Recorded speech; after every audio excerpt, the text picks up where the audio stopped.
Trosky Castle, a beautiful place where tradition meets stability.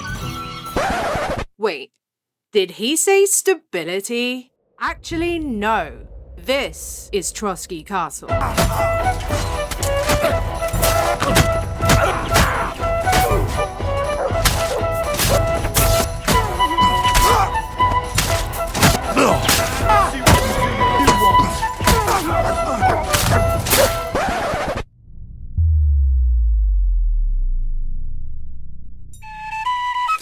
Now, this is Trosky, and stability does not belong here now Henry's arrived. What are you lying here for? Henry is the lead auditor at the Department of Defense.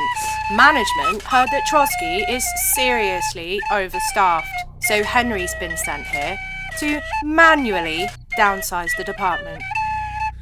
Recent corporate policy changes have everyone dancing to a different tune.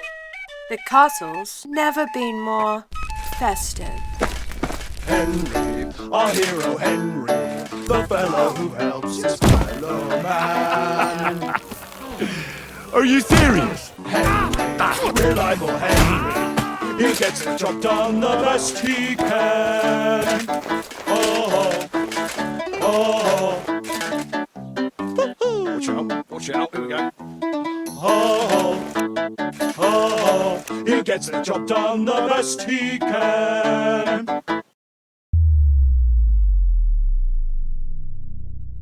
If you work at Trosky, Henry has one message for you. Henry is not here for the rolling hill.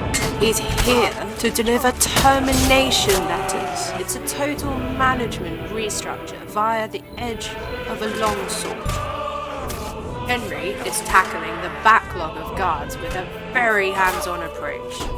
No survivors, no complaints to HR. Standard procedure, really. The pointy end goes in, the payroll bill goes down. It's not murder if you label it auditing. Why have a 5-minute duel when you can issue a termination letter in under 3 seconds? Henry is well known for delivering efficient orders. Notice how he paces himself here. Henry is managing his workflow like a pro. You don't just fight a garrison, you process them. If 2 guards try to attack at once, that's an unauthorized staff meeting. You shut it down quickly. You prioritize the loudest stakeholders first, usually the ones with the longest pointy sticks, and you work your way down the list from there. From time to time, guards may have issues with the fabric of time and space bending around them. We call this server instability, but Henry isn't bothered. He's just signed up to work from home, his new home, Trosky Castle. Every expert delivered master strike is a corporate cost-saving measure. It's an automated response to an email that you didn't ask for. It's an invitation to an office party you didn't want to attend. By the time the guard realizes his health bar is empty, Henry has already moved on to deliver the next letter of termination. This is what peak workplace efficiency looks like. No waste, no hesitation, excellent results.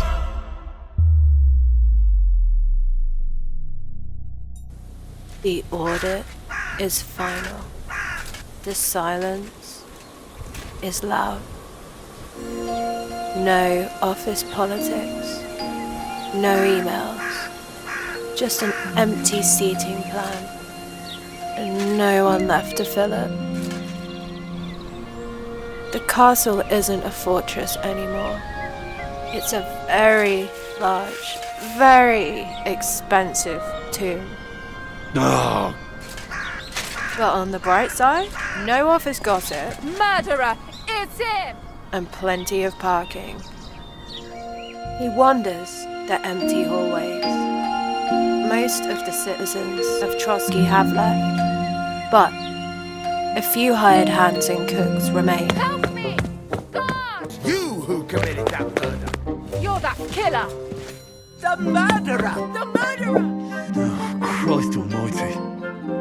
When everyone else had given up on the castle, Henry doubled down. Corporate finally got in touch to accept his request to work from home. After hearing this news, he went back to his old blacksmithing quarters. Only he didn't look like a returning hero. He looked like a ghost, haunting his old life. The forge was lit, but to Henry, it felt cold. Even when Henry tried to be social, Murderer! the staff wouldn't take their breaks with him. The kitchen was always empty. And if it wasn't, You're that murderer! it soon would be when Henry walked in. He hadn't seen this much panic since Steve forgot to do his COVID test. Oh, come on, that was obviously self-defense. Henry couldn't understand why they were so scared of him. They weren't even on the audit list. He's achieved the dream of every middle manager, a quiet workplace with no office gossip in the break room. But, as it turns out, when you remove the things that normally bother us in the workplace, you also remove the warmth, the heart, and the soul. It's real cold at the top. The previous workforce had started to review Bomber with 1-star reviews. This made finding new staff really, really difficult for Henry. I'm in a really bad temper today. If I were you, I'd stay out of my way. His next struggle was getting anyone to attend his daily managers' meetings. It turns out it's really hard to hold an all-hands meeting when their hands are currently busy opening the nearest exit. Before long, Henry became tired of the staff constantly running away from him as he approached. They were always screaming about murders, and Henry was starting to get really downcast. You're a murderer! Don't you dare move before I bring the guards over! He wasn't a murderer. He was just optimizing the headcount efficiently. He was just doing the good Lord's work. One forced resignation at a time.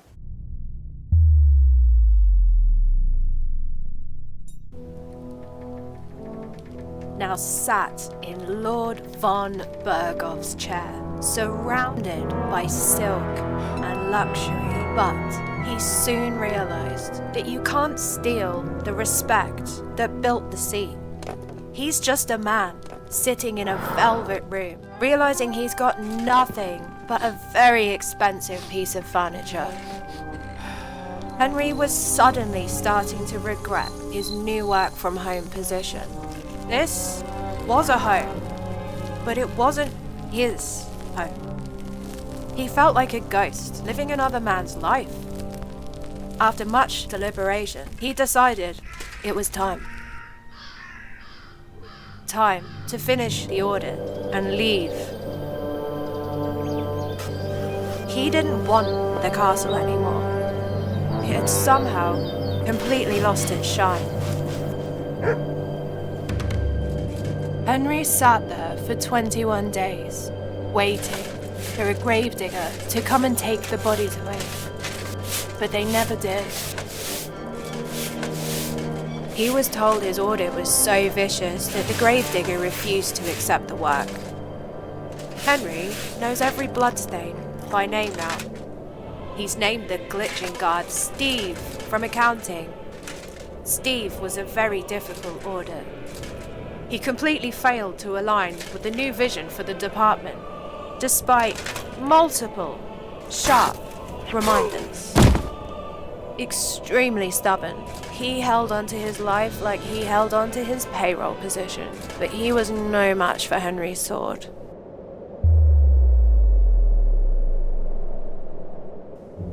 Eventually, life goes on and the machine reboots. New guards are recruited. Oh, You murderer! Your days of doing evil are at an end! You won't worm your way out of it! how dare you! A man of my standing is always in the right. They walk the same old patrol paths, complaining endlessly about the sticky floors and poor cleaning department. Henry smirked to himself at hearing that. It wasn't the cleaners who left the floor sticky. It was the blood from his audit. Over 21 days of waiting with these corpses, and he didn't get a single thank you note from the king. Henry would be lying if he said he wasn't disappointed, honestly. Typical upper management. They love the fast results, but they hate the middle manager.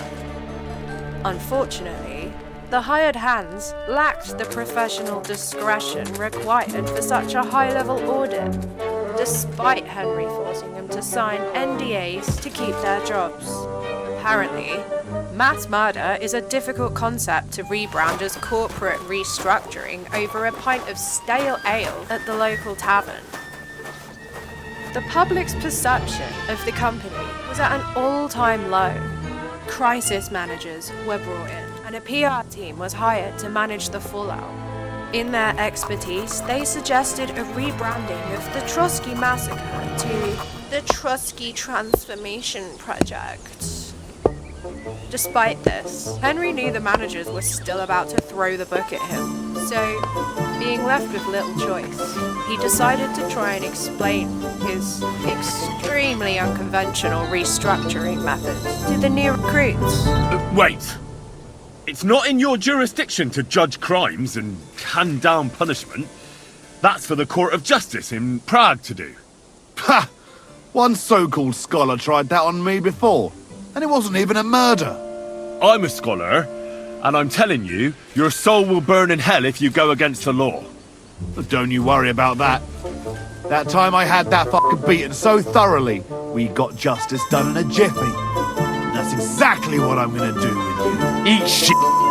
Sensing his employment was coming to an end, he tried to ask for a reference. That was an even bigger mistake. I'm not falling for your tricks. To hell with you. He was not going to win the round. It turns out, Henry's audit did not endear him to the new staff. At all. He traded his successful and well-paid auditor career for a permanent ban from the Trosky gift shop. After much thought, Henry decided to leave the castle.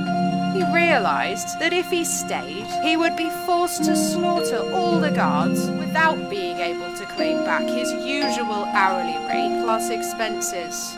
He still hadn't got the bloodstains from the last audit out of his underwear, and drinking away the flashbacks does not come cheap. Yeah, that's what I thought. Was it worth it? Henry doesn't know. He may have reached the peak of auditing efficiency, but it's left him with nothing but unemployment and a growling stomach. I'm hungry again. He had big dreams and a good salary to pay for them, but now Henry was back to not knowing where he would sleep at night or how he would fill his stomach. This leaves us with one final question.